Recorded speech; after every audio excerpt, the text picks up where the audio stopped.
back from our short break. Jane, Jennifer, you're still there? Yep. Still here. Here. So again, we are talking with Jane Cullen and Jennifer Harmon of Park with Orchards Children's Services, and thank you again for being on. And of course. So, pleasure. Yeah, it's been a trying couple of years, hasn't it? To say the least. Yeah. It has. It's a little story on my end. So last year, ended up having 7 children in the house with COVID hitting, and I tell you what, that was. I'm going to say it was awesome, but meaning in many different forms. It was, the home. I don't want to say homeschooling, but it ended up being homeschooling because a lot of schools were handcuffed, not ready for it, having to go virtual. We had 3 younger kids, younger than 6, and then 4 teenagers. So it was all over the map, but we learned how to get through, and really never forget that. I'll tell you what, it was an amazing time. But for you guys, I would have to assume it was quite a abrupt change. So I guess when everything hit, that was about coming on it was about March 2020, and your lives got flipped around.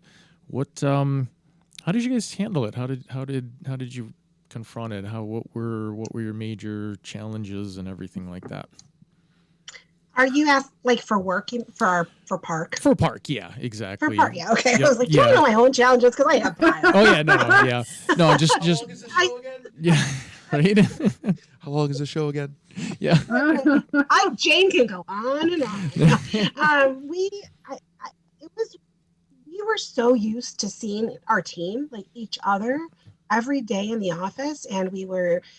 We did weekend activities together with our families, and we had support groups running, and we'd do trainings, and it was really hard to just even feel connected to each other as a team that we had worked together for so long, and we were so worried about our families. How were they managing? Homeschool was a beast for everybody, and we thought, I think that we just spent so much time trying to think about how do we stay connected to our families? How do we keep them connected to one another?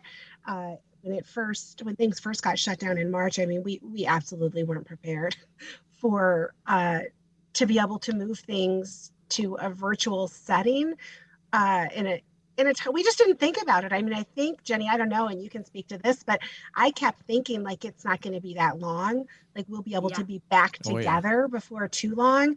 And so we would kind of put off we had a big training. We had all day Saturday training with Tana Bridge. It was a 2-parter.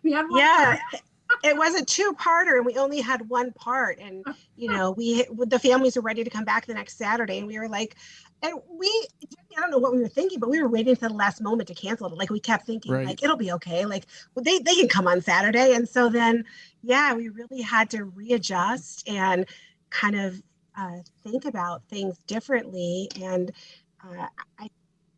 visiting families from afar on a virtual platform, maybe dropping them packages off or documents and reviewing them later via Zoom or via the phone was just really different than what we had ever done before. And I mean, it was an adjustment, definitely. It was funny because my husband worked midnights at that time. So he'd be up in the middle of the night when it felt like all the announcements were being made. And I'd wake up every morning and he'd be like, oh, and now this is closed and this is closed and the school's closed. And I kept just going about my daily grind. So that was it. So when the office was like, oh, you guys can't come back here, we were like, oh my gosh, it was crazy. So I think it was a really good opportunity. It was hard. I mean, it continues to be hard, honestly, not to be with our team the way we're accustomed to it. But it was an opportunity for us to learn technology better. I think that's something Yes. we have struggled with. Absolutely. It kind of pushed us into the new century because we just were behind technologically ourselves, like me and Jane. Yes. So that was a learning curve for us, but it was good and it was necessary. And there's stuff that we'll take with us. I think even if we get back to, having more larger groups in the office, we'll continue to do Zoom groups. We'll continue to do virtual stuff because it has afforded us the opportunity to reach families that otherwise wouldn't have attended our stuff. So that is a component like we're going to take with us.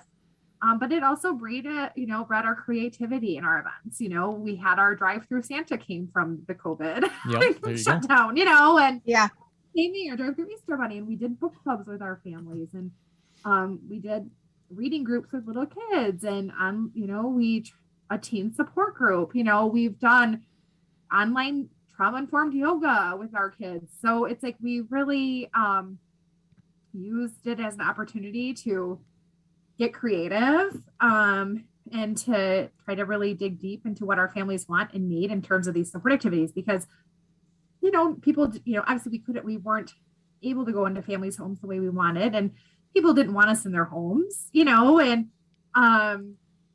and so this was our way of connecting with them. And so, it forced us to look at our engagement and how we engage with our families, and really looking at families even more so than we already had as individuals, and how can we best meet with these families in this new environment. So, I think a lot of good came from it, as hard as it has been at times. But it's been good. And there's stuff that we'll take with us moving forward, to really better our services in the future. Right. And I agree with that. I think, last week we had a good conversation with Rhonda Parker, and this came up, that silver lining through all this. If there was any good that came out of this, not only, like you said, it forced everyone to be technologically savvy, so to speak, but it also, you look at how many families out there had no, even just internet access or tablets of some sort of computer or whatnot, and those donations changed where now you start getting the technology for these families, and these families now can have that access, have that ability. Not to mention it expands your reach, so to speak, your connection, your connectivity to people, because now it's not just either a phone call or trying to find a way to visit. You can visit over your phone. You can do your Zoom meetings. You can do all that stuff, and especially for kids too. Not having, now you can say having internet access, kids can get into some trouble that way, but I think it's important. I think they learn a lot more, learn quicker. Your virtual schooling, kids aren't missing school anymore, and are still able to attend. Even now, if schools are still closing because of COVID. Sure. People getting sick or being exposed or whatnot. So it's not a. I keep thinking it was last year, but it's been almost 2 years coming this March, which is amazing. But I still never will forget those months, like you said. I think Jane, you were saying, or Jennifer, where like you think next week everything's going to be fine, and then it was worse and worse and worse. And our family, we joke about being ready for the zombie apocalypse, and it kind of felt like that. Close the doors, shut the windows, and gosh, I remember going to 5-6 different stores at midnight trying to find toilet paper because everyone decided that that's what they needed to hoard. Right. So that was when I started panicking, when I realized the toilet paper, I couldn't find it. Yeah, it's like, of all things, that's what everyone wants. But I think that the huge thing that came out of this again is you yourself, your program, your staff you can expand on all this, and it's there. It's you were forced to. There's no other way Yeah. about it, you know. Yeah, absolutely. So and you're probably maybe starting to see those benefits now.